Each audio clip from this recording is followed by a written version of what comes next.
Dear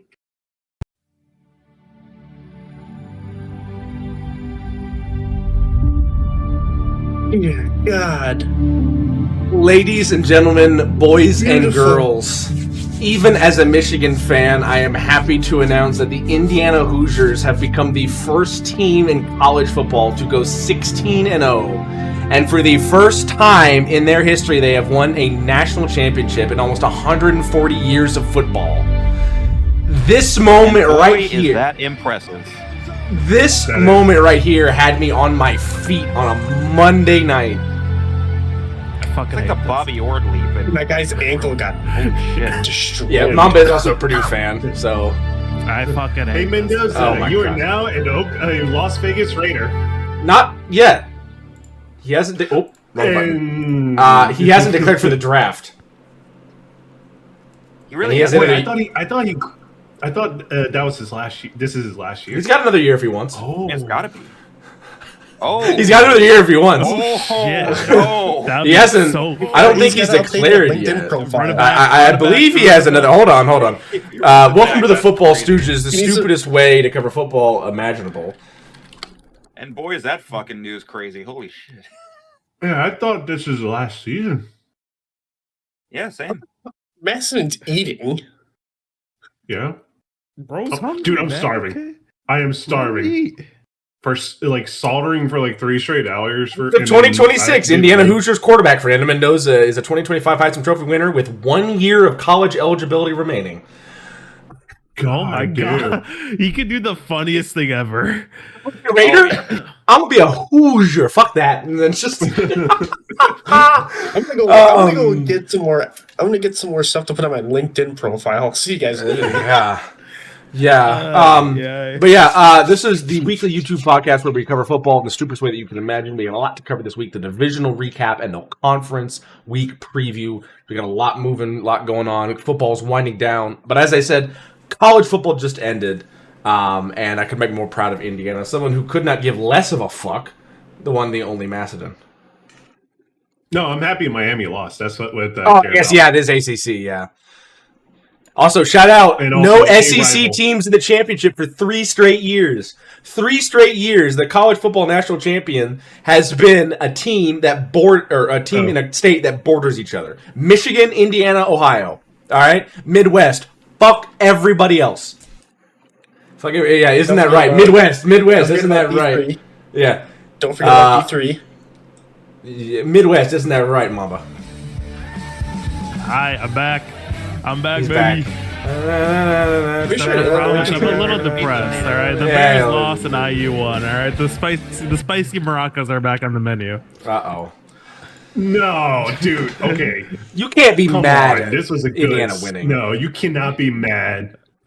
I'm a Purdue alum. Okay, I have to religiously hate IU.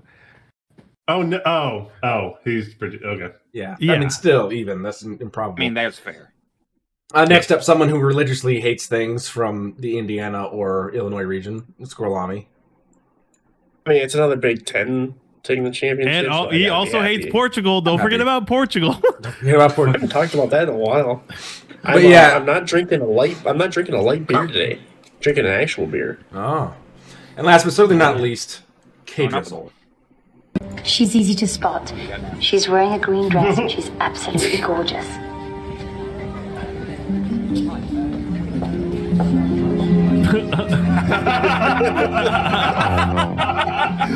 She is gorgeous. She's easy to spot. She's wearing a green dress and she's absolutely gorgeous. Playing it again. No, it's a different one. Texans defense. No, yeah. I'm just saying, we still won. She is gorgeous. I know, but that It game was not ugly. interceptions. It was That was an ugly fucking game. That was the ugliest game I have seen in the playoffs in a while. And I've watched Bengals football with Andy Dalton. haters gonna hate. We still won. I'm not really hating on either team. It was just ugly. That was uglier than Steelers Houston In Texans. agreement. That was uglier. Texans. Yes. Okay. That was uglier. That was far uglier. Enough Steelers Anyway, the only team left in the playoffs, right? that's what I was going to say, college football. we're gonna real quick to cap off the season. As I said, Indiana first time 16-0. Any team has been 16-0 in the college football era. Maston, I'm going to date you here. What year were you born? 92. 92. 1943. That's perfect. Shut up. That was perfect because the last time Indiana won a bowl game was 1991. Everyone here on this podcast has not seen Indiana win a bowl game in their lives. This Indiana team came out there, started the season. They were the losingest program in college football. They're no longer the losingest program in college football. They hadn't won a bowl game since 91. They won 3 of them. They hadn't ever won a Big Ten championship in football. They won that, and they also won their first college football national championship. This has changed the structure of college football forever. This is a team that completed the most storybook, like, Cinderella story ever. Nothing competes to this. Nothing. Nothing comes close.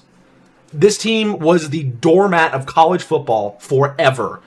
Indiana could have 20 straight years of being 16-0, and they would still have a losing record in their program's history. They're 140 almost years old of football history, and they would still have a losing record if they went 16-0 for 20 consecutive years. Like, this was the worst of the worst. The Browns didn't even compare to this team. You can get so much lower in college football. And they go out and in 2 years of a head coach being there, they completely flip the program to the transfer portal. Their team has like an average age of almost 22 or 23 years old, and they go out and they win a national championship with 0 5-stars.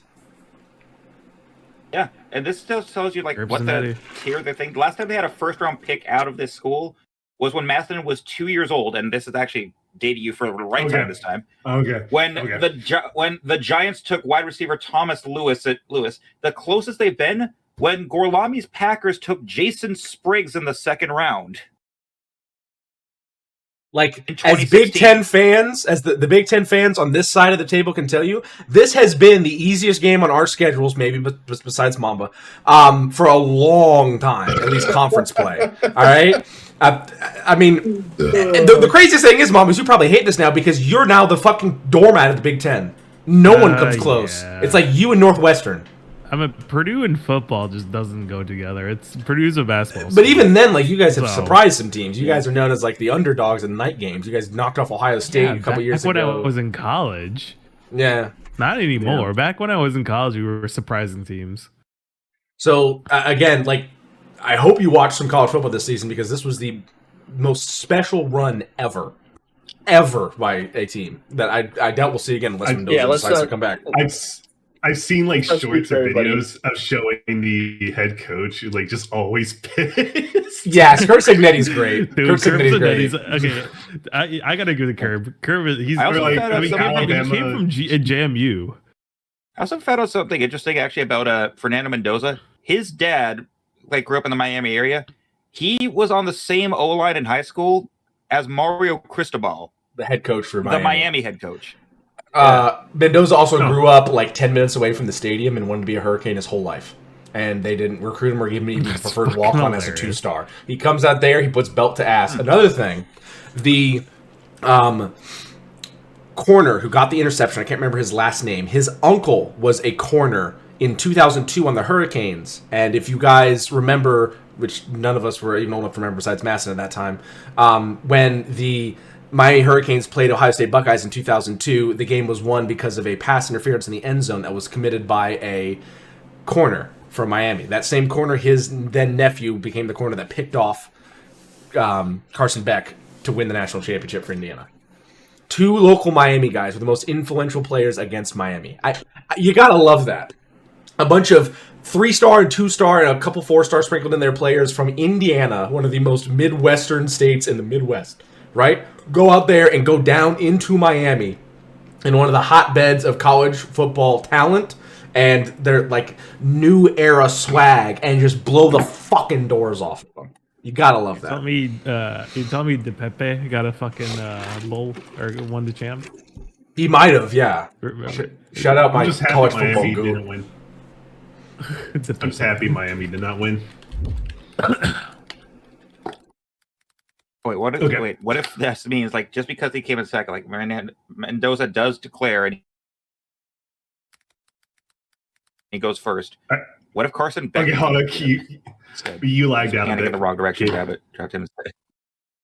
Oh, You just lagged imagine if out. the Jets used the second round overall on Carson Beck. Well, they would use the first overall pick on Beck if they wanted him. Well, that's the Probably Raiders. could. Yeah. Like,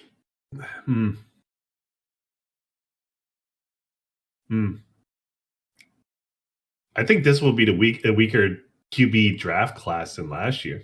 I don't With think he's on Mendoza the. not I'm trying to look for him. who. There was a guy, because I played as Indiana last year in my college football dynasty, and I was terrorizing people with this transfer named Andrew DePepe, but I don't believe he's on the list anymore. Oh. Okay. Let's go ahead and Andrew. let's continue. Say Andrew DePepe. He's a defensive lineman. Oh, he transferred somewhere, I think.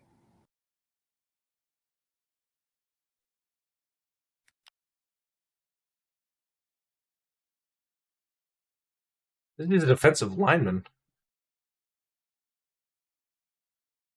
Oh, 2020. there's apparently two DePepe brothers. Yeah, there is. Andrew or William. I think Andrew, both of them are really good. And I think Oh, they he played both against actually UCLA, entered- 10-25. Yeah, so no, he actually played. Yeah, he played. He played against UCLA. Okay, so yeah. Anyway. Also, shout out to the rest of Indiana sports for sacrificing everything to give Indiana this championship. The Colts and Oh, Halliburton, Caden Clark, Daniel what happened to Jones. Kalen Clark? Galen Clark, I believe, tore Achilles or had another knee injury of some kind when the Indiana Fever were making a playoff Halliburton, run. of course, lost in the NBA final. And tore his Achilles. And then Daniel Jones also blew his knee out. So Kurt Signetti is probably in the back rooms of some Hoosier thing with like some demon circle, like ha hoo wah he ha ho ho. Just speaking in tongues. Yeah. All right, here we Anyway, go. Oh boy. Top 10 pick that was a Saint, Ricky Williams. Yeah. That's not him. no, not 8. It was 90. It was like 2000, I thought, or 99. Yeah. There he is. Yeah. Top 10 pick at 100 rush yards in the playoff career. Joe Mixon? No. Saquon. Drew Mixon? Saquon. Yeah, Saquon would work. All-purpose yards in a single season. Top 10 pick. Ooh. I was going to say Taysom Hill for the Ooh, all-purpose yards, but Well, what the fuck's a Taysom Hill? Yeah. I want to say. we could easily do any quarterback. I think any quarterback like is going to pass that Yeah, passing yards. but- Oh yeah, that's true. But like receivers, like What like about- kind of a running back here, like a dual threat running back. So like CMC would be a good one, but I'm trying to think of someone a little more obscure. That's a top 10 pick. Okay. I'm trying to think too. What about DJ. what about Deshaun Watson? Didn't he have a 1,500 yard year? Well, Deshaun Watson easily would Yeah, have one. He's a quarterback. Yeah, Cuban. Yeah, you can pass 15,000 yards in like 4 games easily as an NFL quarterback. Maybe not on the Okay. Browns, but Yeah, top 10. Chris Johnson. Which one? That one? I'm thinking the one in the 80s or the 90s. Is here 80s or 90s? No, CJ2K. If I'm trying to think.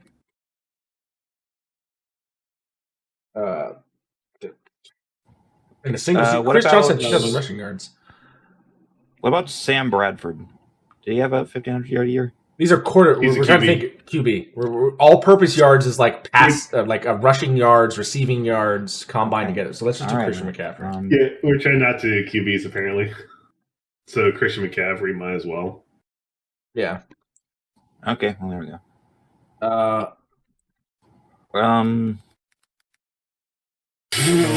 Oh yeah. They even got the fucking padded cover. That's hilarious, dude. He was a good receiving threat in the backfield. He literally was. Yeah. Bro, the legendary Well, if we're Madden sticking with video 12, games, baby. Bo Jackson.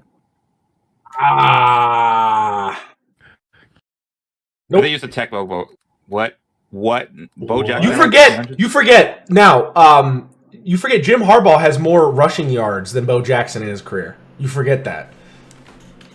I do. in Oh a my God. season. But Shout out Marcus Allen. 100 rushing yards in a playoff career. Fuck you. Beast mode. Marshawn Lynch was a Raider. He was a Raider, yeah. 100 rush years in a playoff career. Oh my God, Jim Brown. That's how far back we got to go. Shout out. And then Raiders and a Saint and a Saint and a. So this is. Wasn't there a receiver that was both? Jarvis Landry? Yes. Oh, yeah. Is he wearing that? A goddamn turtleneck? Ski mask? What the fuck? All right. That looks like Photoshop. Raiders and The neck gator, dude. Oh, Raiders and Ken Saints. Stabler. What the fuck? Ken Wait, Stabler? Stabler was a Saint? Holy shit, Ken Stabler. Derek Carr, Marcus Allen was right there. Derek Carr. Josh Jacobs. I forget Josh Jacobs is Raiders. Nick He's Chubb, not that that's who I was thinking. I was going to say that if you didn't do Nick Chubb. Hillis or... Chase Young. Okay. Yeah, I out to don't think Brown. Nick Chubb had 1,500. All Nick right. Chubb had over 100 rushing yards in the playoffs. Yeah. All right. Let's go ahead and move I think it was on that year that to KDF News. Oh, my fucking knee. Ow. 2022. All right. Speaking of injuries, thank you, Macedon. We're going to start out with the out for the year You're stuff. welcome. And of course, how else could we start this off by labeling the Broncos? They won, but at a cost of their Bo Leafs. Bo Nix has an ankle fracture that he's going to need surgery on, so he is done for the playoffs. And in light of this, the Broncos are going to be starting backup Jared Stidham in the AFC Championship versus the Patriots. For those of you that don't know him, he actually was a former Patriot. He was drafted by them in 2019 out of Auburn and was at the time widely expected to be the heir apparent to then quarterback and franchise legend Tom Brady, who, as we knew, 2019 was his last year. Then he was passed over for Cam Newton, bounced around the league as a clipboard holder, obtained a one-year career record with an 8-8 touchdown interception ratio, and hasn't attempted a pass in the game since 2023. So we're Super Bowl bound, baby. That's all I can say about that. Other than that, the Seahawks, they also lost running back Zach Charbonnet for the rest of the playoffs with a torn ACL. Nothing on like short to long-term stuff because most of the injury reports I've been looking at are just questionables. So we're going to skip over to those. First off, the mental state of Buffalo fans for the foreseeable future. After that, we have the Broncos with running back J.K. Dobbins, who's coming back from his foot injury since he's been out of since week 10. Also, offensive tackle Frank Crum, the guy with the big man touchdown in there when had an ankle injury. And wide receiver Troy Franklin's dealing with a hamstring issue. Down to the Seahawks, not too much from them. Quarterback Sam Darnold's dealing with an oblique strain, and Charles Cross has an ankle injury. Patriots, they've got cornerback Carlton Davis in concussion protocol, running back Trevian Henderson with a shoulder injury, and linebacker Harold Landry dealing with a minor knee injury still. As for the Rams, they're basically healthy, minus a illness for safety Quentin Lake and shoulder injury for cornerback Emmanuel Forbes. Other than that, the only thing that this just came across my my feed earlier today, it sounds like the craziest fucking like conspiracy theory but the 49ers are actually looking into it. They're looking into the possibility that their injury-riddled season that's seen over 20 players go on the IR at different points, accounting for 95 million of their cap this year, is somehow being caused by the fact that their training facility in Santa Clara is next to a power substation. Which just screams, oh my God, 5G is causing COVID. Like tinfoil. No, 5G causes cancer. Yeah. Well, whatever it causes, it's apparently making people think that being next to a power station is going to curse your team with the injury bug. Because this power station has been there since the 49ers first built that facility in the 90s. So that is definitely not the case. It's just some fucking ridiculous shit. Anyway, on to other stuff. The only things I got for signings, releases, and retirements. The Packers have released cornerback Trayvon Diggs. And sticking in the NFC North, Lions offensive tackle Dan Skipper has announced his retirement after 9 seasons. He played him with the Lions, Broncos, Patriots, Texans, and Raiders, and Colts, ending his career a one-time Super Bowl champ with the Pats. Started 16 out of 69 career games and has 13 receiving yards for 1 touchdown. Okay, on to the eliminations. Obviously, it's the Bills, 49ers, Texans, and Bears that have been eliminated. And sticking with the Bills, actually, because we're going to go off on a bit of a tangent with this because we got to talk about this. The Bills have fired head coach Sean McDermott after 9 seasons with the team, an 105-57 record, 8-8 postseason record, no Super Bowl appearances, and 1 horrible 9/11 reference on a pep talk. Now, you'd think that would mean Brandon Beane is being fired along with them because his drafting acumen has been horrible. But no, he's not only keeping his job, he's also being promoted to head of football operations. As well as being the GM. As well as being the GM. So they're also throwing McDermott under the bus by claiming it was his decision on most of their personnel decisions, namely to draft Keon Coleman. So last I checked, I don't think it was McDermott that told you to trade down with the Chiefs so they could draft Xavier Worthy. I don't think it's also McDermott that told you to draft Maxwell Harrison, who's been a injury-riddled mess for the majority of his first season, and to completely flop on your free agency signings, and also draft no wide receivers and have a one-dimensional run game that basically relies on Josh Allen and James Cook only. Like legitimately, Beane is so late to fixing issues with this organization. He probably still thinks John Harbaugh is available for their new head coach. Yikes. Yeah. So buckle up, Bills. That's all I'm going to say. Now we go on to teams that are actually hiring coaches. There have been 10 openings going into after the McDermott signing, and now 5 of them are filled. Obviously, we already know John Harbaugh's been hired by the Giants already. He's getting a 5-year contract worth at least $100 million. Next up was the Falcons, who have hired former Browns head coach Kevin Stefanski as new head coach. Basically expected he was going to get a new head coaching job in the league relatively soon. The Browns fired him, but he needed to get out of there anyway. He's not the worst option. No, of course not. They also plan to retain Jeff Ulbrich, and they are hiring Zach Robinson from. Sorry, I think they're losing Zach Robinson. Actually, excuse me, I misspoke there. But they're also bringing in a Callahan, not Brian. They're hiring his father, Bill, as their new O-line coach. No word on who their offensive coordinator is going to be because Zach Robinson is now with the Buccaneers, actually. Let's see. The Dolphins, they also have a new head coach. Former Packers defensive coordinator Jeff Hafley has been hired by them. So they've got both their GM and their new head coach from Green Bay. I can only imagine what else they're going to be taking from Green Bay to try and fix their team. As for the Titans, not exactly the hiring I thought they were going to have Joe Barry as well. Oh, they do have Joe Barry. Yeah, they do have Joe Barry. That explains some things, actually, yeah. Yeah. Let's see. The Titans, I honestly expected them to just do a dumb move and hire like Nagy or Jason Garrett. No, they made an actually okay one. 49ers defensive coordinator Robert Saleh. It's his first head coaching job since he was fired by the Jets, and spent the past year with the 49ers again. But at least he had a better quarterback instead of Zach Wilson. Yeah. Oh yeah. Cam Ward, he could develop into something good under Saleh, I feel like. And then this one came earlier today. The Ravens have hired former Chargers defensive coordinator Jesse Minter as their new head coach. So that already fills up about half of the openings that are still available in the league. On to some coordinator stuff.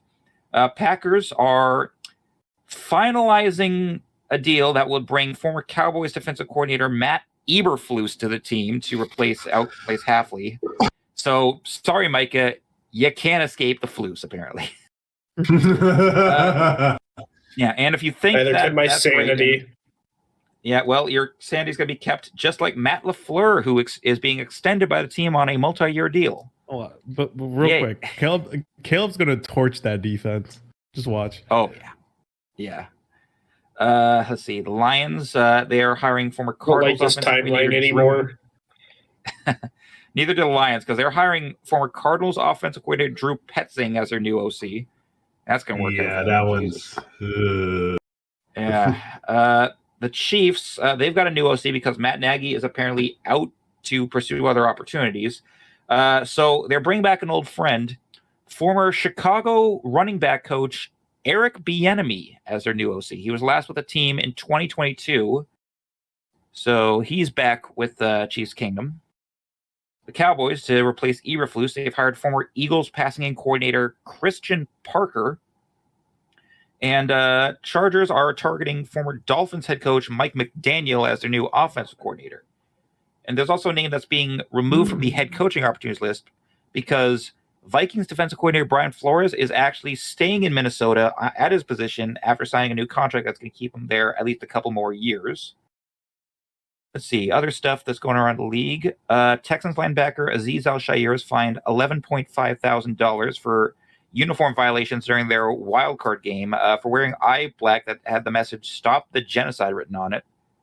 Which, I mean, I don't know why that's a controversial thing to have written on your thing, but whatever. Especially when your league's end zones are rating "Choose Love" and "Stop the Hate" in them, but that's just me. Sticking with the Texans, their matchup saw 8 combined turnovers, most of them by the Texans, the most in a playoff game since the 2015 NFC Championship between the Cardinals and Panthers. And with their loss, the Texans are now 0-7 all-time in the divisional round appearances and are now the only team in the NFL to never make a conference championship appearance.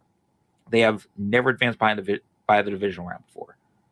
God, Sticking with the 0-7 thing, Bills, your quarterback Josh Allen is now 0-7 in overtime games after their loss to the Broncos, 3 of which now have come in the playoffs. And this will be the 15th straight year that the AFC title game will be played by either the Patriots, the Chiefs, or both of the teams in one case. And last but not least, this one is some I just saw right before we went live. The Colts are apparently having an FBI investigation happen involving the death of late former owner Jim Irsay. This is in regards to a doctor in California that was apparently prescribing Irsay painkillers and ketamine for medical issues he was having before he passed. So I'll be monitoring that, see if anything comes out of that, but that's all I got. Okay.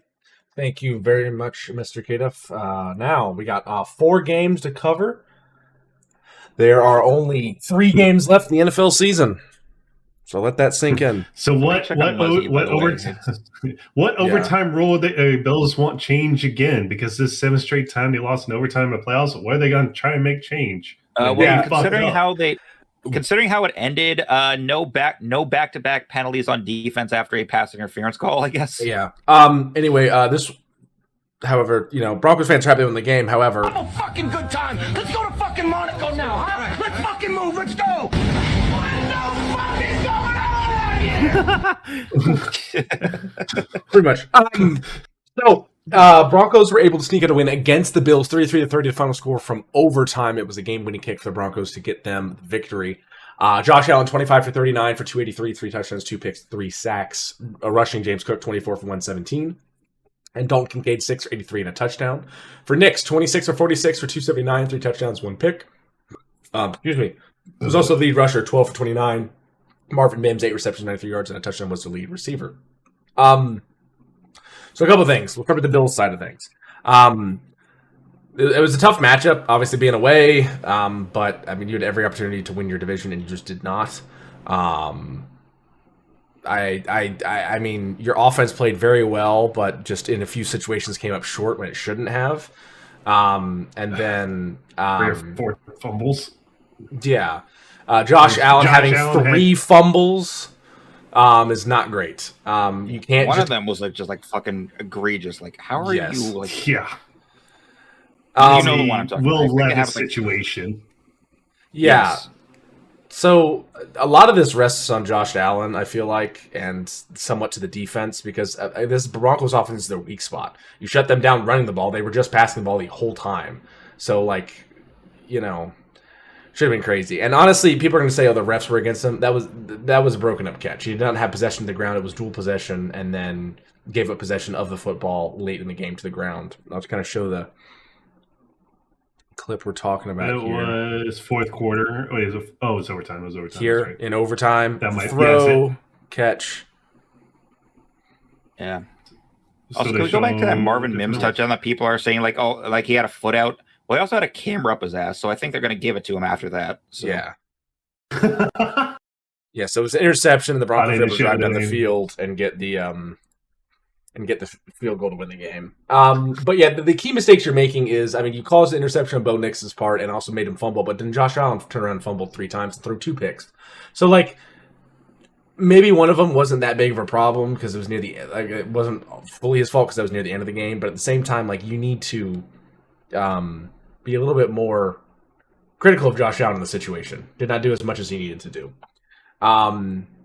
Agreed. He's also a little banged up a lot, I felt End like, of in this this thing. game. Is this the fumble? Yeah. Yeah. Yes. This is the, Oh, yeah, yeah. that's the one. What the fuck were you What thinking? was the plan Yeah. there?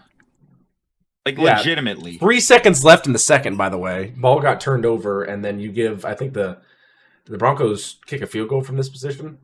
Yes, they did. Yeah. I think And you so- gave him a field goal, yeah. They went up by 10. Look at this. 50-yard field goal attempt, and you're in mile high? Like, that's a lot easier than you think. Which is crazy to say. So that's the Bills side of things. The Broncos side of things, I mean, your defense once again played very well. They caused turnovers. They really shut down a lot of the effects that the Bills offense usually had, and that's great for you. The biggest thing is that, you know, what the fuck are you going to do with Stidham? No Bo Nix for the rest of the playoffs. You're going to have, you know, Stidham go out. You guys have a pretty, like, let's be honest, shit run game. So it's going to be relying on Stidham and a Sean Payton, you know, Sudoku with fractions playbook. Now, you know, You're not The- wrong. Stidham got this. He got The this. good Boy, thing- Stidham got So this. good. the good thing is you're going up against the Patriots, who the last 2 games have played probably the worst they've played all season. The Patriots, Yeah. the entirety of the regular season looked absolutely dominant. These past 2 weeks, they've looked like shit. And they managed to win, don't get me wrong, a win's a win. But at the same time, I don't think even Kata, if you can't even say that you are confident in the way they're playing currently. Like, forget the regular season. I'm gonna say this, like, yeah, we've been looking awful. We're awful. We're basically derping our way through this like the 07 Giants, and yeah, I'm going to admit that. But hey, I mean, we made it this far. Yeah. You'll take it. So, like, a lot of people are saying, Yeah. oh, the Patriots are just going to win. Like, the way Drake May has played against a decent Steelers defense and a really good Texans defense, I don't know if it's a sure thing. Like, I mean, it depends on the Patriots defense, I think. I think that's the biggest key to coming to the, and we'll talk more about that when we get there, but I think the Patriots defense is the key going forward in this AFC Championship. If they play really well, Patriots win. If they don't, it's a toss-up. They faced against the Chargers, not the Steelers. Houston beat the Steelers. Oh, that's right. Yeah, so the Chargers. We Yeah, also they played played shit Steelers, against that too, game. and they were Yeah. like absolutely shit. Like Ramondre could not keep on hold of the ball to save his life. It was fucking awful. So now this Bills team is looking for a new head coach. Harbaugh's already off the table, which sucks. So you're going to have to figure out what's what. Also, Jesse Minter's off the table too now. He just got hired by the Ravens. So Yeah, I've been monitoring their interviews. Brian Dable and Grant Udinsky, the That's- OC of the Panthers. That's their options right now. you can't go Well, get also Dan. Joe Brady, you, but- you can't go get like Dan Lanning from Oregon. Like, I guess not. you can't go interview maybe like Club.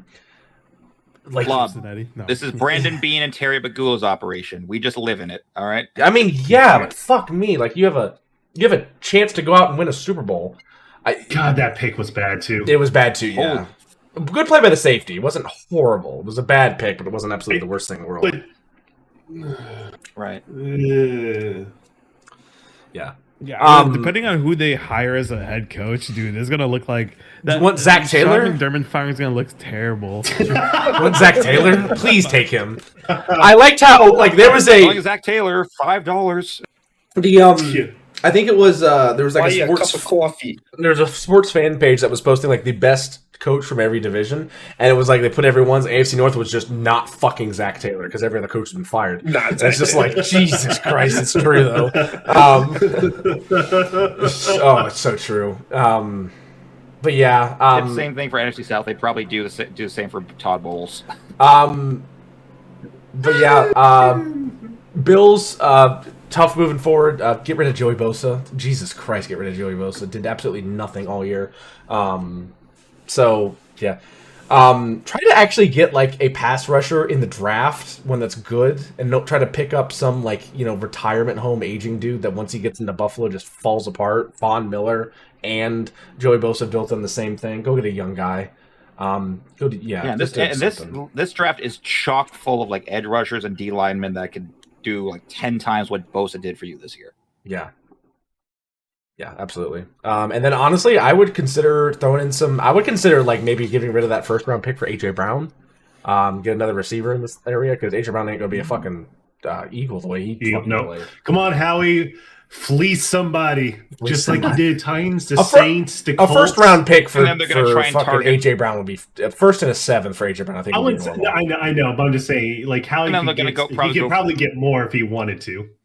Like they could probably also go for the cheaper option because Ayuk's basically done as a Niner according to John Lynch.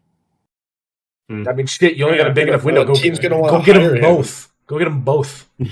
Fuck it, go get them both. Go get Ayuk and Keon Coleman, Dalton Kincaid, Dawson Knox, AJ Brown, and fucking Ayuk. Josh Allen's gonna have a field day. Plus, James Cook is developed into a top 15 running back.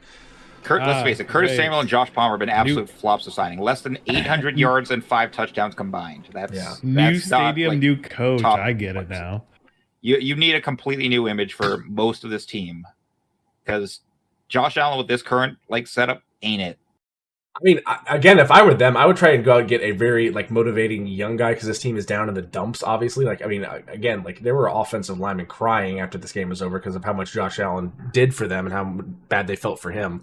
So honestly, I would go to get absolutely sobbing on the podium after this game. I would go out and I would get a young, motivational kind of younger guy. Again, I don't see the problem in going and getting Dan Lanning if you can get him out of Oregon because again, the money in college football is also a lot. But yeah, who knows? I don't know what his contract situation is. Yeah, whatever. We'll go ahead and move on to the NFC West and its constant playoff dominance. Where the Seahawks absolutely curb stomped the Niners. Hey, Lil Mosey a champion. Why you crying? We fucking lost, dog. Why you crying? Hey, man, we broke for the Bay. Come on, man. Don't cry, Oos. You right. Hey, it's good. They won, man. No, Jay Uso got fat. My God. Get another chance next year. Fuck you. Fuck you. Fuck you. Motherfucker. You a Niner fan? Yes, sir. Fuck you. Are you a 49er fan? Fuck you. Yes, I am. Fuck you. You know that guy in the sweatshirt probably didn't even know he was talking to Marshawn Lynch. Fuck you. Fuck you. Fuck you. 49er man. Fuck you. Hey, you a 49er fan? Men, women, children, young and old, man. Marshawn don't discriminate. That's proof that Marshawn gives no fucks. The injuries The injuries definitely came back. Also, again, Seahawks just being at home, magical. This was the opening play, the Rashid kickoff. Shaheed starting this year as a Saint would be doing this in the divisional round. Yeah. So another thing about all this is the Seahawks never trailed. The final score is 41-6. The 49ers also never scored a touchdown. Mac Jones also played. Brock Purdy wasn't hurt. Kyle Shanahan just threw in the towel. Brock Purdy 15 for 27 for 140, no touchdowns, 1 pick, 2 sacks. Brock Purdy lead rusher 5 for 37, and Jake Tongas 5 for 59 lead receiver. For the Seahawks, Sam Darnold's 12 for 17 for 124 and a touchdown. And he scored 41 points. Rushing, Kenneth Walker, 19 carries, 116 yards, and 3 touchdowns. Oh, tripping. Cooper Kupp, 5 for 60 receiving. This was a dominant rushing play. attack from the Seahawks. Kenneth Walker, 19 carries, 116 yards, and 3 touchdowns. What does it take for Kenneth Walker to score touchdowns? Sadly, Zach Charbonnet tearing his ACL. For some reason, Kenneth Walker can never get into the end zone. He just gets close enough, and then they put in like the absolute just behemoth of Zach Charbonnet to go and get the final 5 yards for a touchdown. What the fuck? Why are we showing this angle? Kenneth, the 49ers defense just could not. The Niners could not stop the run at all. Like, I mean, Kenneth Walker the third had 116 rushing yards, not even 20 carries on 3 touchdowns. Like, insanity. Another big issue for the Niners was that they couldn't run the ball. McCaffrey, 11 carries, 35 yards. Jordan James, 6 carries, 28 yards. Those are their lead rushers. As a team, they went 27-108. Well, now they better be using Kenneth Walker. They better be using Kenneth Walker. He's lagging out. George Holani and Kenny McIntosh are both on IR. Oh, Jesus Christ. So, yeah, the Seahawks run is, Rashid Shaheed, I guess. Fucking give it to A.J. Barner. He's a Michigan man, just like Charbonnet. I think he can barrel forward for a couple yards. Well, Seahawks defense looked at the Eagles defense for face against McCaffrey. Guess what? It worked. Yeah. So, I mean, hats off to the Seahawks defense and special teams for, making the game for their offense easy. I mean, Darnold went 12 for 17 in a 41-6 win. How many times have you seen a team score 41 points and the opposing team scored 6 and the quarterback only threw 17 passes? Stefanski doesn't know what 17 passes even. I think only once. Was that Goff had 28 pass attempts. We had the 28 for 20. Yeah, was it under 18? 20 passing attempts in a blowout win like this is unheard of. So hats off to the Seahawks. They are scorching hot at the right time. Sad for Charbonnet, though. That's going to hurt. I do think that they can continue to take this in stride and not suffer too much. Because, again, Kenneth Walker III is not a bad running back, but at the same time, I think he can also handle more of the load itself. They just don't want to put that on him to keep him fresh for the rest of the season. Hey, you got 2 more games. Kenneth Walker, run game now. Yeah, you're the guy, but I mean, he can also be that guy. This is a 2-back system where it's almost a detriment sometimes because you're not getting the numbers you want from either of these guys, both of which could be running back ones on a ton of different teams. But Kenneth Walker III is a talented fucking running back. And he can do a lot. And I think we're going to see a lot more from him just because it's easily an option. Crap, how did Jason catch that? That's a good one. He's nuts. I am very concerned for the Rams because I don't think there's anyone that can cover him on their team. Probably also, not, no. A.J. Barnes continued to develop as a great passing option in the tight end slot for them. Moving on to the Niners, the biggest problem for them, you couldn't get the run game going. You were only relying on passing. No George Kittle, no Brandon Ayuk, no Fred Warner. Ricky Pearsall. Fred Warner, he was out. Ricky Pearsall basically wasn't playing. 2 targets, no receptions. The defensively, no Joey Bosa. Also, Fred Warner hurts not being able to stop the run. Nick Bosa. Nick Bosa. Yeah. So, again, the injuries caught up to him. So it sucks once again that injuries was the main reason. But I mean, phenomenal season regardless. They fall for the number 1 seed last game of the season with all those injuries. Imagine being if that's what it took to if that's what it took to bring them down. After the season they've had, where you were seeing Mac fucking Jones torching defenses with this team. I'm honestly impressed. Yeah. That's what it does, what it isn't. As am I. But let's just say right here, the better team won, I feel like. And sadly, the better team was the healthier team in this case. No argument there. Minnesota fans are fucking screaming because, letting Darnold go when he's just played phenomenally. Meanwhile, J.J. McCarthy has put up how many yards this year? I mean, he's also been hurt half the season on a million different things.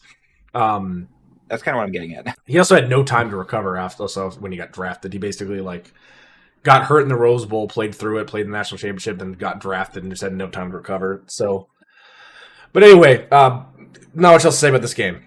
Utter dominance. All right, moving on to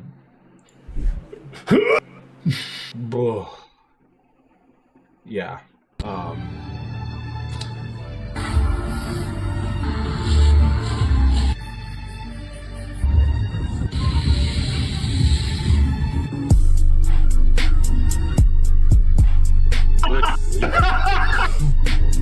It almost looks like Gorlami with the mustache.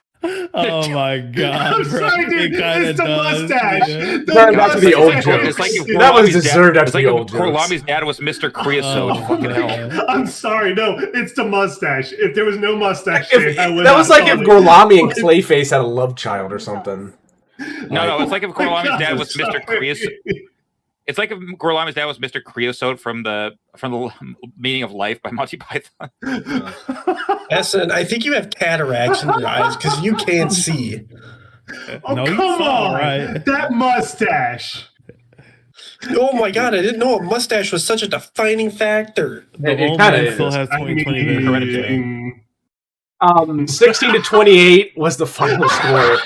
The Patriots managed to win this game, I would say, in a very rainy, wintry mix in Foxborough. CJ Stroud, 20 for 47 for 212, 1 touchdown, 4 picks, and 3 sacks. Woody Marks, 14 for 17, and Jaden Higgins, 6 for 59. For the Patriots, Drake May, 16 for 27, 3 touchdowns, 1 pick, 5 sacks, 4 fumbles. Ramondre Stevenson, 16 carries for 70 yards, and Kayshon Boutte, 3 for 75, and a touchdown receiving. For the Texans side of things, defense played amazing, did everything that needed to do to get you guys in the right position in order to move forward and win the football game if your offense could take advantage. However, your offense is about as useful as a one-legged chair in a snowstorm. The shit just didn't fucking work. we're on a roll today. I do think I am going to put my foot down here and say that you need to get a different quarterback. I don't think this is anybody other's problem than CJ fucking Stroud, dude. That was these last 2 games He is fucking broken. horrible. Like we're talking about the sophomore slump, junior jitters, senior. We're at the fucking like It's gonna be senior it's home gonna be the senior shits. shitters. Yeah, Yeah, it's gonna be senior shitters. the senior home shitters, like, dude, like, because we it's just can blame running the down your sophomore leg. Like we could like a late sophomore slump for May here, but like what the fuck is Stroud's excuse? Yeah. I do think You just wasted that Houston defense. God damn. I know. I don't think it's. I mean, this Houston defense could come back out and be amazing next year. You just need to get a good quarterback. I know. That's the biggest problem. But I'm just saying, like you I wasted mean- that Houston defense this year. Good God. Like what do we even do? Like do we change up for the short term now? Like change up a coordinator or two? Like completely rewrite the 2 playbook? first-round picks and a Other than third-round that, pick, and CJ Stroud to the Raiders for the upcoming first-round pick and get Mendoza. Or But that just leaves the Raiders where they are now with a shitty quarterback. That's the point. yeah, Mark Davis will take that trade. yeah. Would honestly, yeah. Oh, you I could- love taking shitty quarterbacks. You could like maybe CJ Stroud in a first-round pick for Daniel Jones. I mean, maybe. I don't know. Is the Colts going to do that? 2, it's a major injury again. This is not. It is not Daniel Jones' first major injury. Like he had some pretty bad injuries before. Yeah, but he was an awesome. MVP caliber candidate early in the season. I know. Before he got hurt. Yes, but So I don't know. But who's to say that like that just happened in Steichen's system? That you put him in Ryan's, and you put him in the same situation as CJ Stroud here. Yeah. They just It's got to always do a question something you have different when at you, quarterback. take They guy gotta out of do one team something to different. another. It could be coordinator also because That's what I'm saying. Like, who even is a coordinator? Isn't it Kaylee? can't remember. So, in the offseason, Texans, you need to do the best you can to keep this defense together, and offensively, you need to fix it by getting a new quarterback. Yeah, Nick Kaylee. For the Patriots, your defense played very well. Did what they need to do. They got 3 sacks on CJ Stroud, made him fumble, got 4 picks. They looked very good. Offensively, what the fuck? Drake May cannot hold on the football to save his life. Ramondre Stevenson's fumbleitis has gone to him. Part of it, I feel like we'll blame to like the weather because like like they were mentioning like a lot of times, like they look like people just cannot like hold on to the ball to save their life, like miscatches, the fumbles, interceptions, etc. So I feel like part of the mix that you see falling there had something to do with it, but the other half of that I would say is there shouldn't be an excuse for it. Well, a lot of people are. Go ahead. Better ball security. If it was just this game where the Patriots offense looked iffy, maybe I could blame the weather a little bit, but you did the same against the Chargers on good weather. So, like, yeah. And I just don't know how else to explain it then. So. Also, just Will Campbell's performance in the playoffs has been really bad.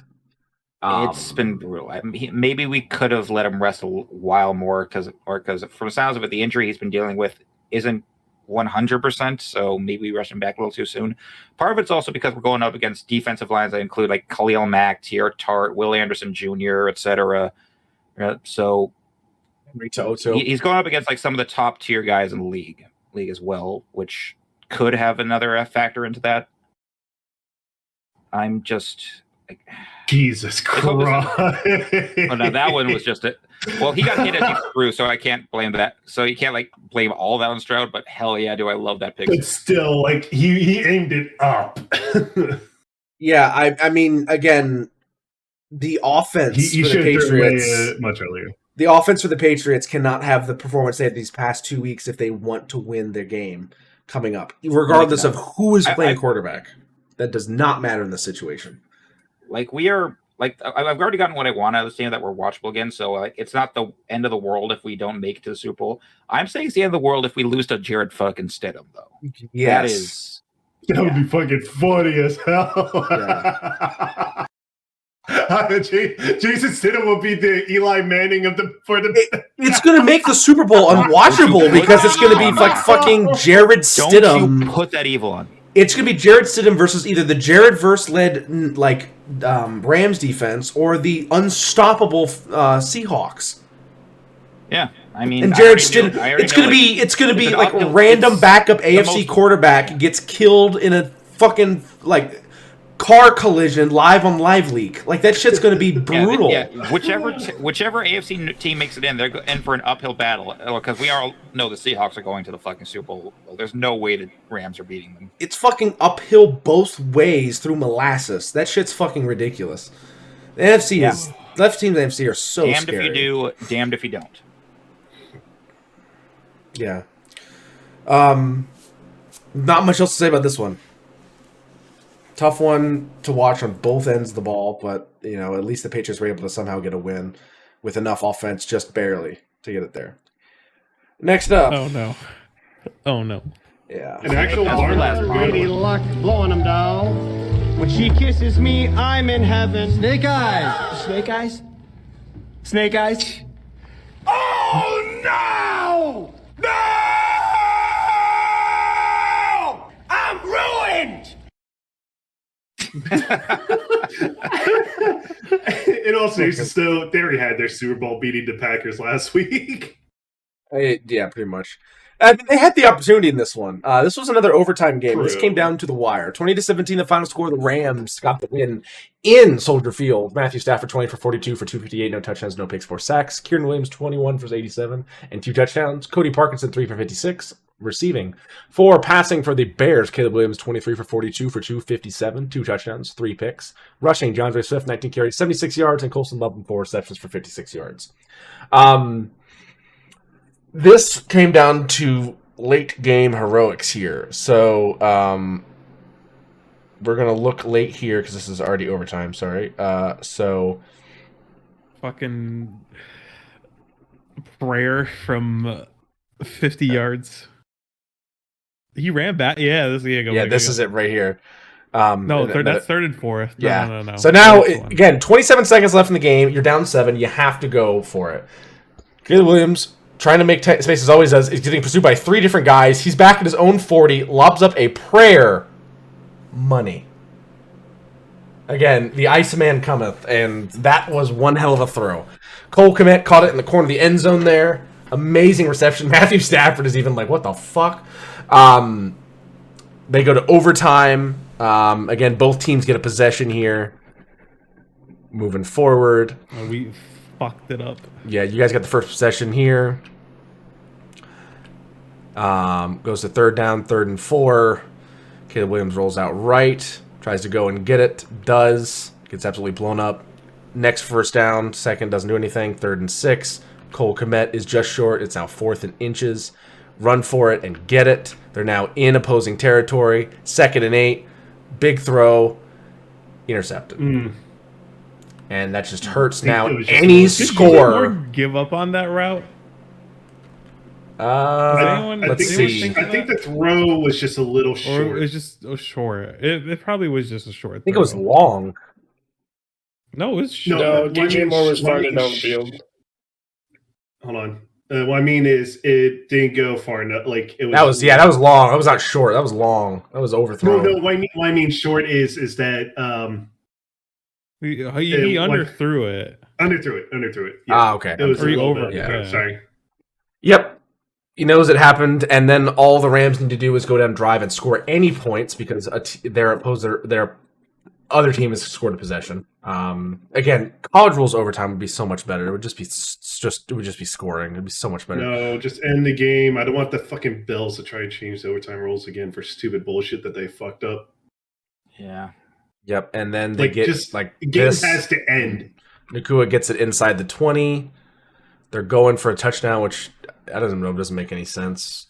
And then the kick that does it is not wide right. It doesn't go wide left. It's not a double doink. It goes straight down the middle, and the Rams go to the NFC Championship. Tough one. It seemed like the Bears were going to do their magic again. It seems like they were going to be able to go out there and make another late game comeback, but it was all for naught, sadly, in the end. Great season, though, for the Bears. You guys need to improve your defense going forward. Get a couple other things as far as pieces in the offseason. You guys could be right back there. It's going to be much harder next year. You don't want to have that fall off because you guys won the NFC North. You guys are going to have a tougher schedule. It's going to be harder. Yeah, we have a tougher schedule this year, or next year. So you got to be ready for that. Again, but teams that have really gotten good advantages from being able to have bad seasons last year, but now having good seasons this year because they've gotten the right pieces and an easier schedule. Patriots, Bears, even somewhat the Broncos, Seahawks, Seattle. Yeah. So if you can capitalize on it, you can do pretty well. But we're going to see how the second year for this Ben Johnson team is going to go because it's not going to be as easy. Now, again, you can just meet the challenge and win, but, it is what it is. All I got to say is we won 2 Super Bowls this year. It's been a good run. For the Rams, you guys look really good in this game. Because you guys played well and Drake May has had 2 shitty performances the last 2 weeks, Stafford might have gotten himself the MVP here. We don't know. Might be some recency bias. I mean, I count the playoffs as much. Who knows? The other thing I think with this is that your defense is still doing a phenomenal job. And honestly, it's going into this Seahawks game. It's anybody's game. A lot of people did not expect you to come out here and, being the LA boys that you are, go out and, get a win in the fucking blizzard that was Chicago on Sunday. But lo and behold, there you were. So imagine if it was in Chicago this week. Oh. Yeah. Because it's already in past -30 here. Yeah, my wife is a teacher. She got school canceled today for tomorrow, and she knew about that at 3:00.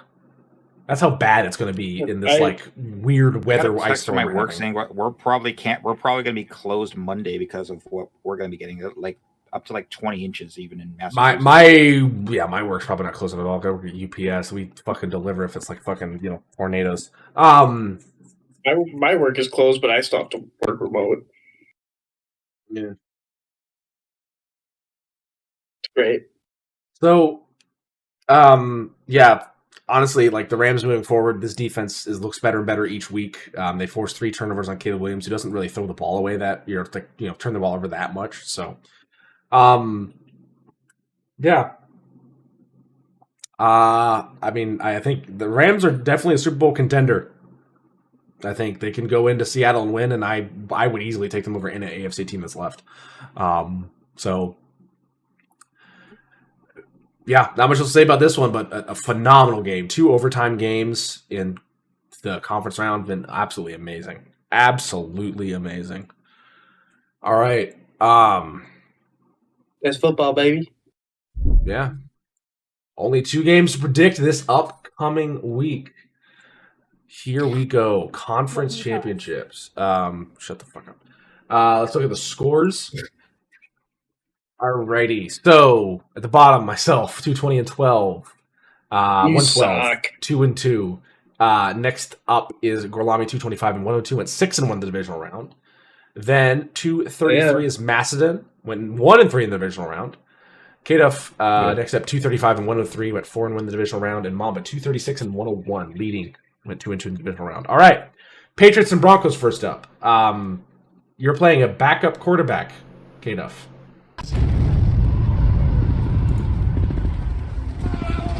Oh. Cool, gang. Oh. Big Dick Nick. Big Dick Nick. Yeah. It took me a minute to get that one. Fucking knee again. God damn it. Fucking pinched a Good nerve. for laughing. So the Broncos have an amazing defense. The Patriots the last 2 weeks have been playing like utter shit. This is in Denver. Drake May has not been able to hold on the ball to save his life. I have 2 words. Jared Stidham, Patriots by 7.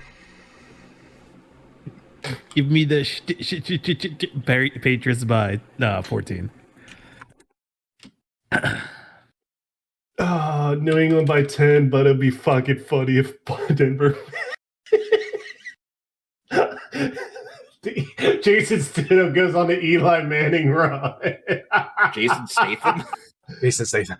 Stidham. I'm gonna throw the fucking football Honestly, Jason now. Statham. They just draft Jason Statham. He beats the shit out of the entire team instead of actually playing football. Won't stop me, yeah. Okay, I'm sorry. Go allow me. The Patriots by 6. Please don't let me down to Stidham. Patriots by 9. Could be fucking. Everyone but Kaduff. If Bo Nix was healthy, would you have taken the Broncos? Raise your hand if yes. Wait, what'd you say? I'm saying if Bo Nix if was Bronco if you pick the Patriots, but you think if Bo Nix was healthy, would you have taken the Broncos instead? Raise your hand if yes. Oh yeah. Really, Because of the- Bartolome? Okay. Yeah. My reason. Thank I have. My reason is different, though. And my I picked the playoff Patriots bracket on at my- work. On my playoff bracket at work, so I would have stuck with them. The reason I say it said yes with the Bo Nix, I would have picked Denver because of they're doing the Steeler bullshit of pulling it out of their ass in the last like 5 minutes. This It's not good whole wins. year. They're not good wins. Yeah, What and do they're look freaking like? Go ahead. I was about to say they're trying to bring back like Tebow Mania. It'd be like Bo Mania. Like, no, fuck you. Fuck no. Get Mania. that shit out of here. Go Honestly, fuck if they were like, if they pulled a Philip Rivers and were like, "Hey, Tim Tebow, we need you right now," that'd be hilarious. Wouldn't win him any better. I think Jason Statham's better passing. Jason Statham, goddamn it. Anyway, That would be a fun. team that has been winning and has been looking good has been the Seahawks, Seattle and Rams. 8:30 p.m. on Sunday from Seattle. The 12th man is going to be alive and well for that game.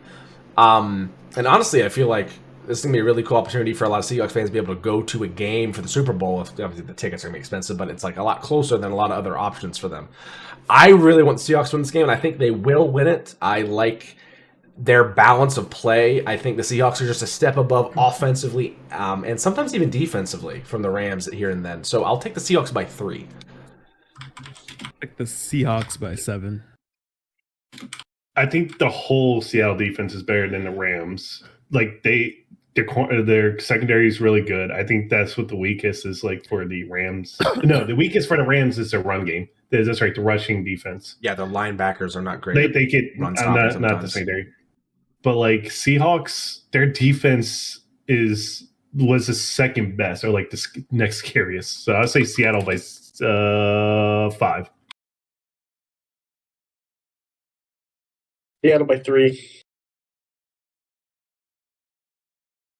Do I even need to say it? Seattle by 14. Alrighty. Those are predictions. There are 2 games on this week, and then there's only one more game in the week that it matters. In 2 weeks, February 11th or 8th. So NFL's coming to a close. Only 3 more games left in this season. So enjoy them while you can. 2 really good games in the conference championships. We'll have to see if Jason Stidham Statham decides to go out there and play like his British counterpart or not. We'll have to see how that goes. And then, again, it's been the NFC West's division and conference this whole year. So it's NFC West showdown in the conference championship. So enjoy football. We're going to have a Super Bowl matchup set the next time you see us. Hope you enjoyed college football. It's now over. But, get ready for some off-season stuff because it's slowly approaching. And enjoy the football while you can and when you can. And most importantly, run the damn ball. Have a good night. Hell yeah, brother.